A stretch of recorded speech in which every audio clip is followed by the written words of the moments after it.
Hi muckers, welcome back to my YouTube channel. I hope you're all doing very well. Today we're going to be talking about Brooke Schofield, who we have made several videos on in even the last month on this channel. As we all are aware, Brooke Schofield was exposing her ex-boyfriend, Clinton Kane, and we were making videos on that, detailing her expose on him, his response, and all the rest. And today we're going to be talking about something completely different when it comes to Brooke Schofield. And a lot of people were in my comment section yesterday being like, I really hope Adam talks about this, or I wonder if Adam's going to talk about this. And it made me upset that there were probably people out there that thought I wasn't going to cover this. As you know, I was traveling and I just got back, and this was definitely my priority video to make.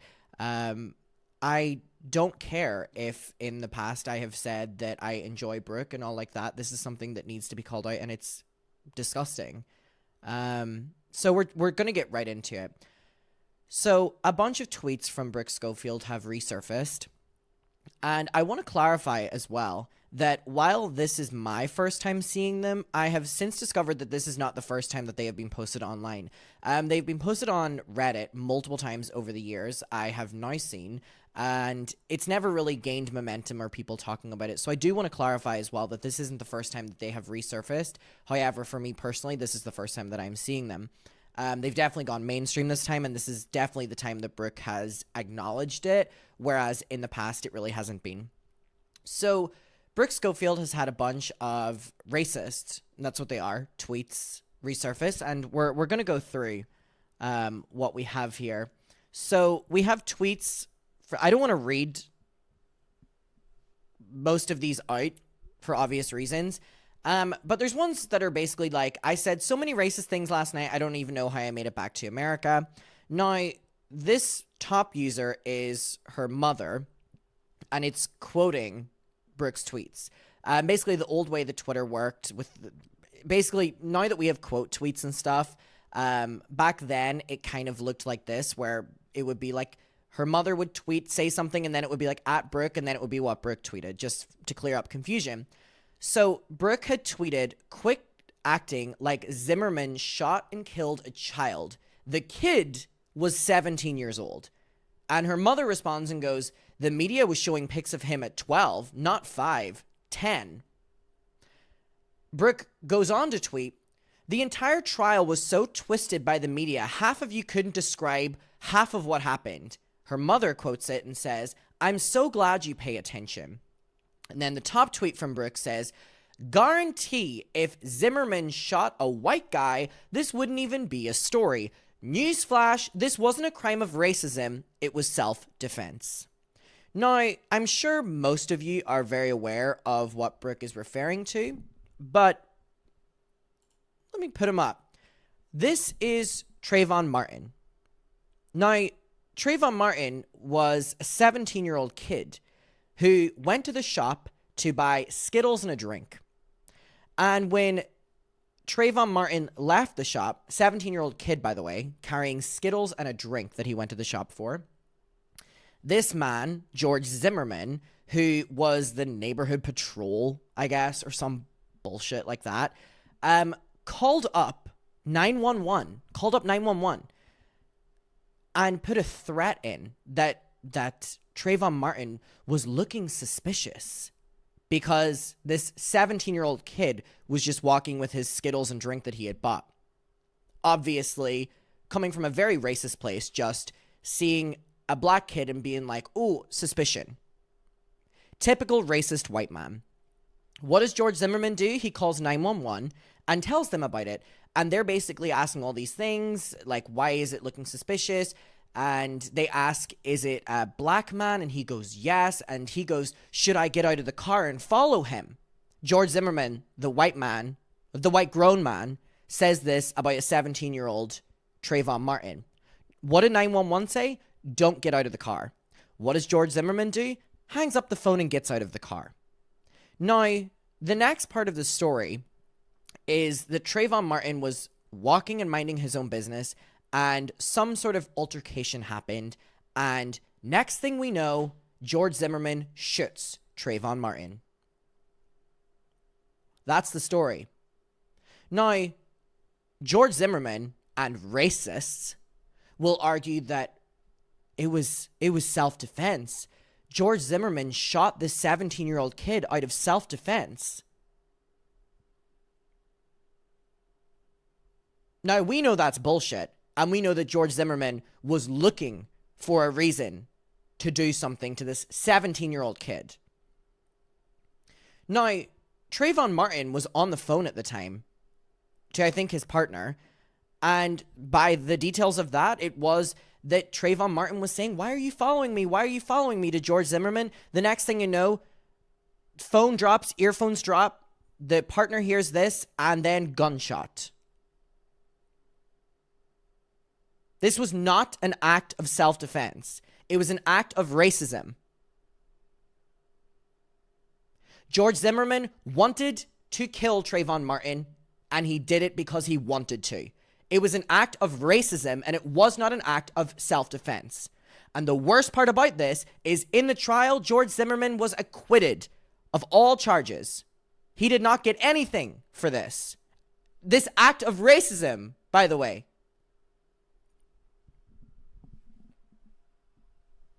So, these tweets from Brooke and her mother, and now she has went online in the past and said about how, you know, she doesn't have any, like, communication with her parents and blah, blah, blah.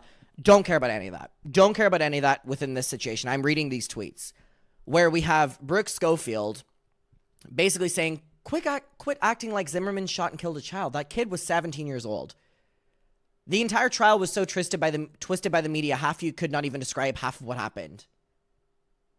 The story's very plain and simple. And the only people that try to twist the story are racists trying to find a reason as to why Zimmerman had an excuse to shoot and kill a 17-year-old kid who was just buying fucking Skittles at the shop. And then the top tweet, guarantee if Zimmerman shot a white guy, this wouldn't even be a story. Newsflash, this wasn't a crime of racism, it was self-defense. And then we have some other tweets from her as well that I don't want to read out, but they're on the screen. Now, we go on, and we have a lot of other tweets. Basically, we have Brooke retweeting a picture of, I assume, a gorilla, and it says, the picture at CNN don't want you to see. And what were the tweets that she was doing at the time of this as well? She was doing so many tweets about the presidential debate, and she was tweeting, like, right before this and stuff about Obama. And she's retweeting all that stuff.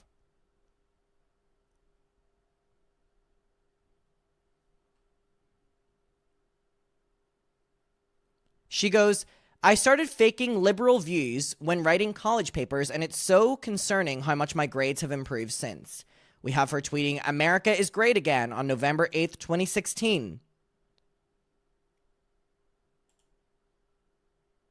Now, Brooke has addressed these, and we're going to get to them. Okay, we have this first one. And by the way, can I just also say something really quickly before I get to these videos?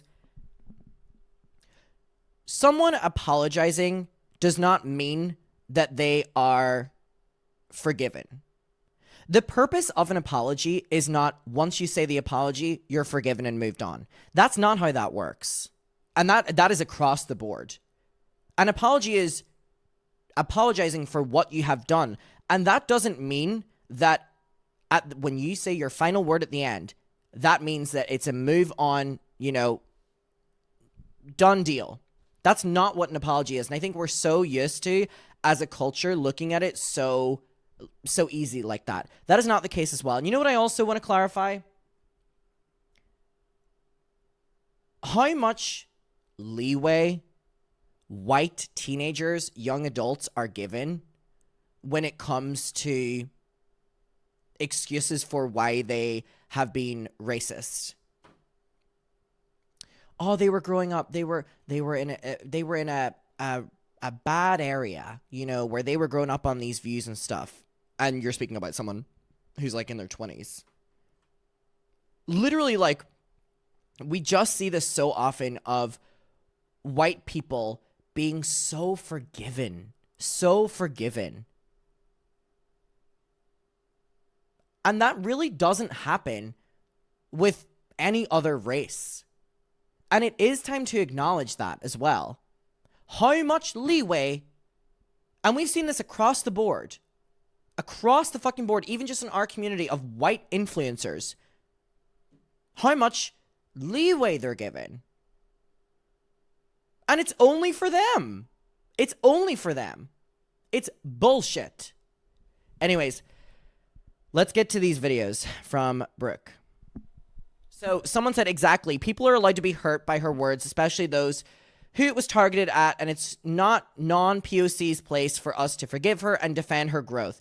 People can be hurt. I had a lot to say about accountability lately and how important it is and how far it can go, and I feel like I'm not taking my own advice. Obviously, by now you guys have seen the tweets that are circulating around. They unfortunately are not fake. Those are real tweets, like real things that I said. First of all, I want to acknowledge that I feel the same way about them that you do. I think they're so disturbing, they're wrong, they're horrible, and they're disgusting. Of course, I do appreciate the people who are coming to bat for me and like saying like, you know, it was so long ago and like she's grown and stuff, but like it doesn't fucking matter. Like it literally does not matter. They are horrible. I want to talk about particularly the Trayvon Martin, George Zimmerman situation. I try not to be so emotional because I don't want it to seem like it's like a sympathy thing at all. I also don't want to blame anybody else at all, and so I'm trying like to be really careful about that. I just want to explain like and give some context into like my mindset at the time, because I have seen like some comments today that are like, well, no shit, she's racist, like white nepo baby, like a little like spoiled brat, like, and that was not my situation. And my parents were addicts, so Sorry, I was trying to make that louder. Sorry for the jump scare in your ear there. Like a little like spoiled brat, like, and that was not my situation. And my parents were addicts, so I was adopted by my grandparents when I was like 10, and I grew up with them from that point on. And as is true for a lot of grandparents, they're a little bit less progressive than a lot of us are now. And my grandma has dementia, so it was really just like me and my grandpa, and he is a very, very right-wing conservative man, okay? It was like my household was literally just Fox News all the time, Rush Limbaugh, like if you guys know who that is, like playing literally all day long through the house, and that was just like the only thing ever that I had been exposed to. A lot of you guys have also seen my mom's Twitter because she was responding back and forth about the Trayvon Martin situation, and I just should have known better. I know her, and I should have known that she is not somebody that I take any sort of political insight from at all. Again, sometimes you like have these people that you like put on a pedestal and you think everybody older than you is smarter than you and knows everything, and they do not. Truthfully, it took me a really long time. Like, I know some of the tweets I was like 18 and people are like, yeah, like she was old enough to know better. And like, honest to God, you guys, it wasn't until like even after college that I really started to like shift my way of thinking. And there are people in my life who I might have looked up to forever who... Okay, and that's a big problem, what she just said. She just said it really wasn't until after college when I started to change my point of view. Now, again, the education systems are very different. When do you graduate college, USA? Most people finish their degree at 22, 23. Brooke Schofield age.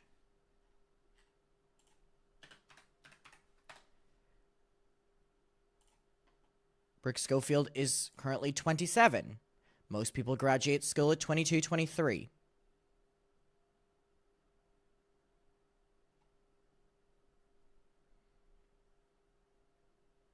Her saying, I only really changed my way of thinking after college is a really bad thing to say. It's a really bad thing to say. Because that implies that only within the last 4 years have you not been racist.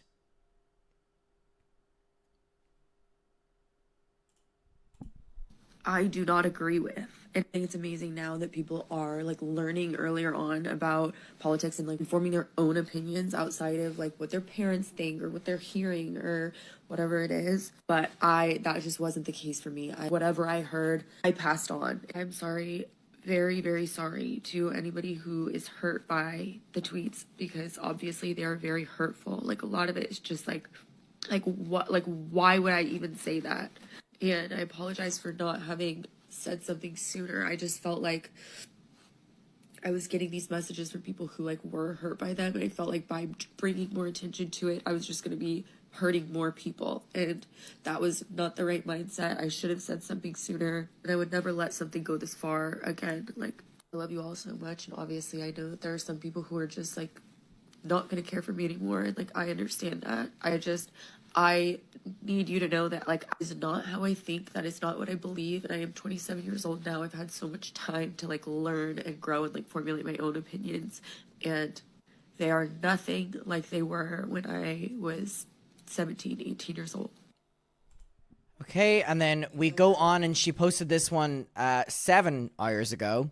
I saw this morning because the response to the previous one was obviously not great. So now let's see this. You guys, I want to talk about my last video, okay? Because I am listening to everybody, and obviously I am reflecting and looking back on it, and I do agree with everyone that I missed the mark. I obviously saw everything that was going on, and I saw how hurt everybody was by it, so I felt like I just had to put something out as soon as I physically could so that nobody thought I was ignoring the situation or didn't realize how like important it was. But as a result of that, I put out this like very emotional, scrambled video where I essentially made none of the points that I should have been making. First and obviously most important thing is that I'm so sorry, specifically to Black people and the other people of color who were offended by my tweets, okay? Because obviously I'm seeing a lot of like positivity in the comments and people saying that they forgive me, and it's all white people. And that's how I know I did not address this properly at all. So I want to be clear that this is directed specifically to Black people and other people of color, and I'm not seeking white people's understanding or forgiveness, or approval, or whatever it is. Now, sorry is not enough, in my opinion, for the way that I was tweeting and the things that I was saying online at that time. And I know that there's no apology beyond like reparations that can mend that wound. I don't care if I was a teenager, I was old enough to know better, and not only did I choose to say those things, I chose to say those things on a public platform, and I am very, very ashamed of it. Especially sorry to those who were affected in real time, because keep in mind, I had friends and family who were following me at that time and would have been hurt by those tweets, and I feel sick over that. The tweets were racist, okay? There's no getting around that. They cannot be dismissed as jokes or political opinions or anything else. It was racism. In my last video, I put all this emphasis on my family, thinking it was gonna like provide context, but instead it just made it look like I was pointing fingers and like placing blame, and that was exactly the opposite of what I should have been doing. The fact of the matter is, nobody forced me to tweet those things. I tweeted those things on my own, and the blame is on me. A conscious choice to not learn about politics until I was a young adult. But that did not stop me from tweeting political opinions. I wanted to appear that I knew more than I did and that I was educated, and instead I was spreading harmful, very, very harmful misinformation. I had all the educational resources available to me to learn what was right, and I chose not to. However, the murder of Trayvon Martin has nothing to do with politics, okay? The murder of Trayvon Martin was a hate crime. It was horrible, and he did not deserve it, and no Black person deserves it. When it happened, I repeated disgusting misinformation on a public platform, and I'm genuinely so disturbed by that. I truly cannot believe it. It makes me sick, like truly sick to think about it now. I mentioned in my last video how I didn't really open my eyes until after college, but I want to make it clear that when I say that, I'm referring to hate crimes in particular. It wasn't until after college that I realized how prevalent police brutality is and how common hate crimes are. It's constantly happening. I think a lot of people felt this way, but the murder of George Floyd shifted my mindset completely, okay? Because that's when I started to really research and learn what it was like and what it looked like to be anti-racist. I started to seek out my own resources and learn what reparations looked like and learn what I could do as a white person in situations like these. And I'm really, truly ashamed that it took me that long. I talked in my last video about how I grew up in a Republican household. And I didn't say that because I think all Republicans are racist, but I just wanted you to know that those are the only conversations that I had been exposed to. But then I went off to college, okay? And I went to college in Arizona, which is still a red state, but Arizona is also a state with a lot of diversity. And I was a public health major where so many elements have to do with race and racial inequality. I learned so much during that time, you guys. It was actually really eye-opening for me because I had had a lot of thoughts my entire life that completely shifted once I started to learn like things from other people's perspectives. So much of what I previously had believed to be true changed. And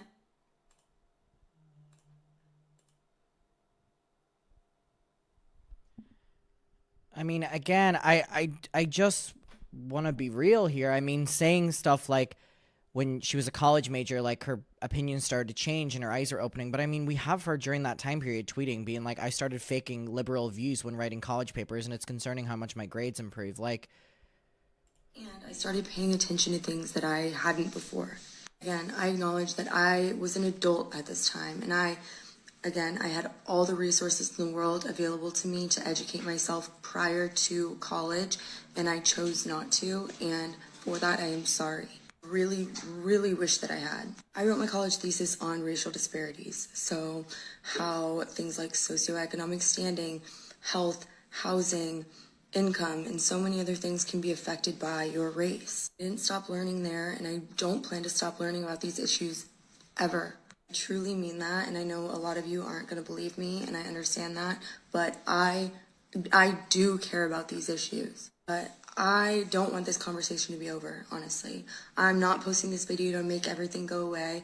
I don't want to try to get myself uncanceled, but I know there are a lot of people like me who are still working to unlearn the inherent racism that we possess still.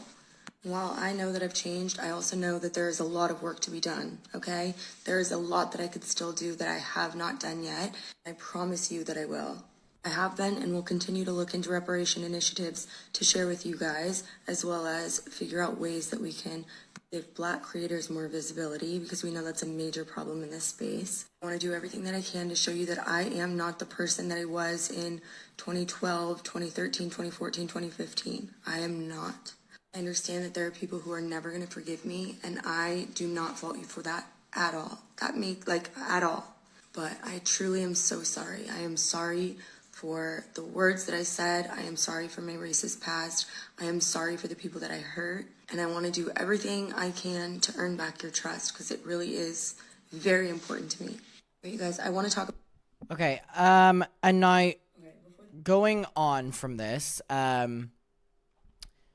there was something that happened around the time of her posting that video 7 hours ago where a creator, I don't know if it was Adam Ross or something like that, or Adam Ross, whatever his fucking name is, some creator had posted pictures with Donald Trump, and Brooke was liking them, which is just like, really? That's what you're doing now? Like, so then she responded to someone who said, why did you like the post of Trump? If this gets any further, I have publicly stated my support for Kamala since she's been in the running, okay?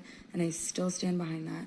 I know how stupid it looks that I liked that post today, and I literally want to kick myself in the fucking face for it, but it was like mindless. I literally was on an airplane scrolling. I saw the last person in the entire world that I would think would be in the room with Trump. So I was like, this is crazy. And I liked the post. Worst timing ever. So fucking stupid. Not a Trump supporter. Okay? Period.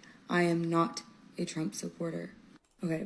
Okay, and then we have one final post of someone saying, if you're really sorry, donate to the Trayvon Martin Foundation. I think reparations are more important than apologies. So I have already donated to the Trayvon Martin Foundation. Literally the first thing I did. And I'm doing my research. I'm looking into other communities and foundations that I can help with, and I will continue to do that. Like I said, in any way that I can help, I will help. Like I said, I think reparations. All Well, there we go. There we go. There was no way I wasn't gonna cover this. Um, I think just keep the story of Trayvon Martin alive and how disgusting it is that someone like George Zimmerman could get acquitted at court.